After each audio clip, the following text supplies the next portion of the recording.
पटना के चर्चित बंटी यादव हत्याकांड मामले में पुलिस ने बड़ी कार्रवाई की। मुख्य आरोपी बिसिया का एनकाउंटर किया गया और ऐसे में पटना एसएसपी ने बड़ा खुलासा किया है कि और लोगों पर कार्रवाई करेंगे। नमस्कार, आप देख रहे हैं देशवाणी न्यूज, मैं हूं आपके साथ वैष्णवी। देखिए, राजधानी पटना के चर्चित बंटी यादव हत्याकांड मामले में देर सुबह में बड़ी कार्रवाई देखने को मिली।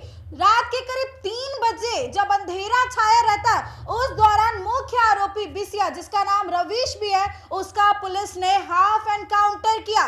देखिए, वो नेपाल भागने की फिराक में था, लगातार फरार चल रहा था।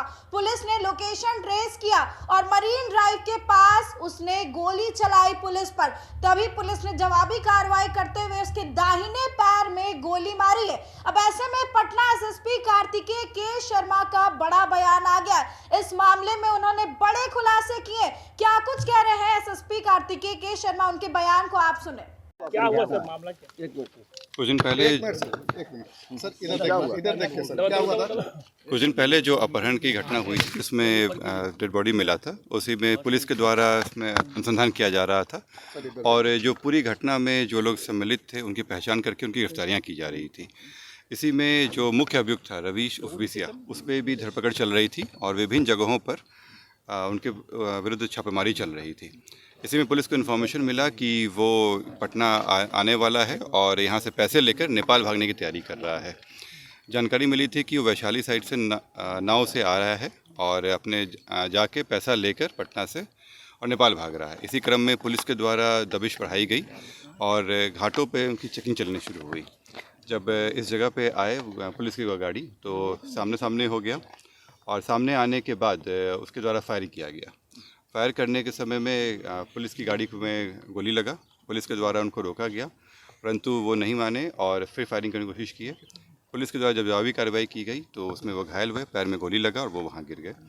तुरंत ही पुलिस के द्वारा उनके हथियार को हटा दिया गया और उनको इलाज के लिए भेज दिया गया है। अभी वो इलाजरत हैं और फिर इसमें आगे अलग से केस करके आगे कार्य किया जाएगा। रवीश अकेले था या उनके साथ और भी कोई? अभी जो जानकारी मिली है उससे पूछताछ भी हो नहीं पाया है ढंग से, क्योंकि अभी इलाजरत हैं वो। जैसे जानकारी मिली आप लोग को अवगत कराया कितने जाएगा। राउंड गोलियां चली है पुलिस की तरफ से और अपराधी की तरफ उन लोग की तरफ से एक गोली चलाई गई है, दूसरी गोली चलाया जा रहा था वो। से? क्या क्या बरामदगी है? बता रहे हैं, आर्म्स जो उसके द्वारा हथियार का इस्तेमाल किया गया था वो बरामद हो गया है यहाँ पे। बाकी अभी वो इलाज में है, जैसे ही वो आता है फिर उसके पूछताछ करेंगे। इतिहास क्या क्या है उसके? उस पर अभी तक 5 से ज़्यादा आपराधिक इतिहास मिल चुके हैं विभिन्न थानों में। इसमें हत्या के हैं, शराब के हैं और अन्य मामले भी सम्मिलित हैं। रवीश को कितनी गोलियां? हाल ही में जेल से छूटा था क्या सर? हाँ, ये हाल में जेल से आया था, कुछ दिन पहले ही जेल गया था और जेल में छूटने गया था और उससे छूटने के क्रम में जो घटनाएं हुई थी उसी का ये। इस घटना का कारण क्या पता चला है सर? पुलिस बंटी यादव हत्याकांड का क्या मुख्य कारण? इसमें जो उन लोग के आपस में जो उन लोग के वर्चस्व की लड़ाई थी और एक दूसरे पे आरोप प्रत्यारोप लगा रहे थे कि एक दूसरे के कारण ही उनको जेल जाना पड़ा है और यही कारण है जिसमें ये पूरी घटना की गई थी। शराब से जुड़ा हुआ मामला है? शराब की थी या शराब को लेकर ही इन लोग के बीच में प्रॉब्लम चल रहा था और उसी में लोग जेल गए थे। जो रवीश भी गया था जेल, वो शराब के मामले में गया था और इसी को लेकर दोनों के बीच में प्रॉब्लम चल रहा है। शराब का सिंडिकेट खड़ा कर रखा था रवीश ने। सिंडिकेट तो नहीं कहेंगे ये लोग, लेकिन शराब के लोग कारोबार में लगे हुए थे और इनका आपराधिक इतिहास भी बताता है इस तरह का कि पूर्व में भी रहे हैं और इसी कारण से इनकी पूरी घटना हुई। लोगों के साथ जो अभी तक आया है उसमें आया है कि इन लोगों के साथ में बातचीत वगैरह के हम लोग को मिले हैं ट्रेस। बाकी इन लोग से पूछताछ वगैरह में भी चीज़ें बातें आई हैं, जैसा अनुसंधान में आता है आप लोग बताया जाएगा। शराब के मामले में थे सर? अभी जो पूरी घटनाक्रम में अभी 4 लोग की और गिरफ्तारी होनी बाकी है, उन पे भी लगातार काम चल रहा है, जल्दी गिरफ्तार होंगे। इस पे अभी काम चल रहा है। सर, जब रवीश गिरफ्तार हुआ था तो बंटी उसे जमानत देने के लिए उसे छुड़वाने की भी प्रयास कर रहा था जक्कनपुर थाना जाकर के। ये इस तरह का वो आया है, जब उसकी गिरफ्तारी हुई थी तो उस समय वो थाना पे आया था, जिससे ये स्पष्ट है कि इन दोनों के बीच में पहले से भी कार्य चलता था और पहले के भी इतिहास भी, और आप लोग अवगत भी होंगे, वहाँ के लोकल लोगों को भी जानकारी है।